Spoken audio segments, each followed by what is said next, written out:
Қайырлы күн. Бүгін сіздерге фото түс қағаздарды басып шығару кезінде қолданылатын материалдар жөнінде ақпарат бермекшіміз.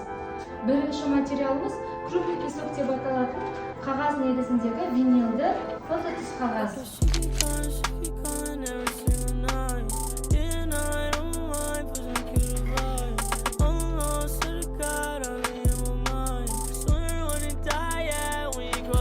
Келесі мата текстурасындағы таза флизеленді түс қағаз.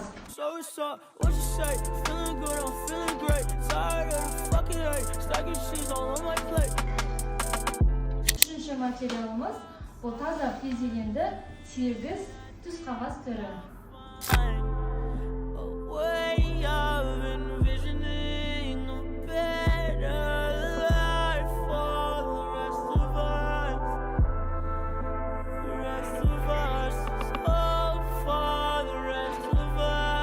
Бізден көптеген адамдар сұрап жатады, фото түс қағаздарды жууға болады ма деп.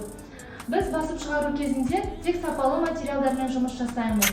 Фото түс қағаздар суға өте төзімді, бояуы қанық, арасында шаңын сүртіп, немесе балаларыңыз бүлдіріп қойса, қорықпай, емін-еркін сүрте берсеңіздер болады.